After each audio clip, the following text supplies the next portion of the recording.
যারা এইচএসসি পাশের জন্য মানে ইউনিয়ন সমাজকর্মীর আবেদন করবা, যারা এইচএসসি পাস করে ইউনিয়ন সমাজকর্মীর আবেদন করবা তাদের জন্য, মানে তারা বাংলা প্রস্তুতি শুরু করছো, তো বাংলা প্রস্তুতি কোথায় থেকে শুরু করব আজকে আমাদের এই ক্লাসে জানবো।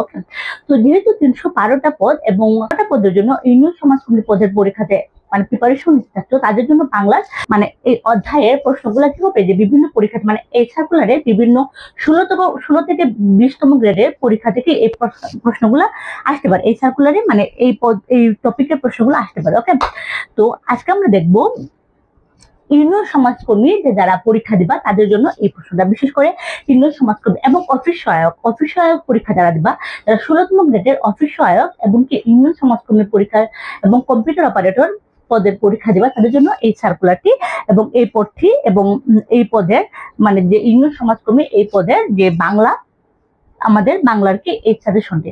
ওকে, তো বাংলা সাজেশনে আমরা প্রথমে শুরু করব সন্ধি। তো সন্ধির ক্ষেত্রে আমরা কি করব, সন্ধির ক্ষেত্রে আমরা কি করবো, বাংলা বইটা আছে না, বাংলা নবম দশম শ্রেণীর যে বাংলা বইটা, এই বইয়ের সন্ধি একটা অধ্যায় আছে। এই অধ্যায়টা কি করবা, প্রতিদিন 5 থেকে সন্ধি লিখে লিখে মুখস্থ করবা। ঠিক আছে, সন্ধি 5 থেকে 6টা সন্ধি কি করবা তোমরা লিখবা। ওকে, যে সমযোগ গীত সঙ্গীত, হ্যাঁ, তো এরকম করবা, লিখে লিখে প্র্যাকটিস করবা, তাহলে কি হবে সন্ধিরা শেষ হয়ে যাবে। বিশেষ করে প্রথমে কি করবা, সন্ধিরা ধরবা এবং নবম দশম যে বইটা আছে, নবম দশম শ্রেণীর যে বইটা আছে এটা থেকে সন্ধিরা শেষ করবা। ওকে, শেষ করে নিজে নিজে বাসায় প্র্যাকটিস করবা। এরপরে তোমরা চলে যাবা সমাসে।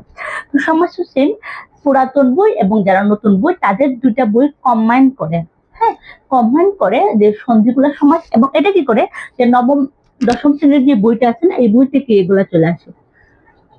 এই বই থেকে এগুলা প্রশ্ন চলে আসে, মানে একদম হুবহু এই বই থেকে প্রশ্ন চলে আসে। ওকে, তারপর কি কারক বিভক্তি পড়বা, তারপরে ধ্বনি ও বর্ণ। তো কারক বিভক্তি, কারক এবং বিভক্তির পাঠ আলাদা করে কি করবা, এই বই থেকে পড়ে ফেলবা। ঠিক আছে, তো এটা সবচেয়ে গুরুত্বপূর্ণ বইটা কি, নবম দশম শ্রেণীর যে বাংলা বই আছে না এই বইটা পড়বা। ওকে, বাংলা দ্বিতীয় পত্র। ওকে, তারপর কি ধ্বনি ও বর্ণ, শুদ্ধ বানান, এক কথায় প্রকাশ, বাগধারা, সমার্থক শব্দ, বিপরীত শব্দ। তো এইগুলোর ক্ষেত্রে কি করবে, প্রথমে পড়ে তারপর তোমরা কি করবে, বিগত সালের প্রশ্ন রিভাইজ দিবা। হ্যাঁ, বিগত সালের প্রশ্ন দেখবা যে কোথায় থেকে এখান থেকে কোথায় কোথায় প্রশ্ন করছে। তোমরা যদি একটু জাস্ট বুঝো তাহলে প্রত্যেকটা প্রশ্ন পারা সহজ। ওকে, তারপরে সাহিত্য। তো সাহিত্য কি করবা, সাহিত্য একটা বই কিনে ফেলবা, একটা জবের যে 16 থেকে 20তম গ্রেডের একটা জবের বাংলা বই কিনে ফেলবা। ওই বইটা কি করবা, সাহিত্য মানে বিভিন্ন সাহিত্যিক আছে, রবীন্দ্রনাথ ঠাকুর, কাজী নজরুল ইসলাম, তারপর প্রমথ চৌধুরী, শামসুর রহমান সহ বেগম রোকেয়া, তারপর তোমার বিভিন্ন সাহিত্যিক আছে। এদের সম্পূর্ণ একটা মানে এরা কি কি লিখছে, এরা কোন কোন উপন্যাস লিখছে, কখন কি পুরস্কার পাইছে, এগুলো বেশি খুঁটিনাটি করতে হবে না। হ্যাঁ, নর্মাল থেকে প্রশ্ন চলে আসে, যেহেতু এটা 16তম গ্রেডের প্রশ্ন, তো এটা কি করবা, নর্মাল থেকে চলে আসছে প্রশ্নগুলো।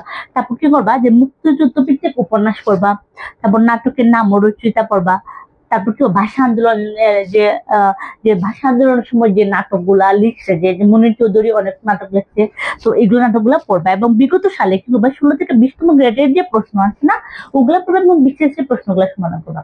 16 থেকে 20তম গ্রেডের যদি তোমরা প্রশ্নগুলা পড়ো তাহলে তোমাদের প্রশ্ন কি করবা, প্যাটার্নটা বুঝে যাবে এবং কি করবা, বিশেষ বিগত সালের প্রশ্ন পড়ে ফেলবা। ওকে, তো বাংলাটা শেষ হলো। তোমরা এভাবে বাংলা প্রিপারেশন নিতে থাকো এবং অন্য কোন সাবজেক্টের প্রিপারেশন চাচ্ছ সেটা কমেন্ট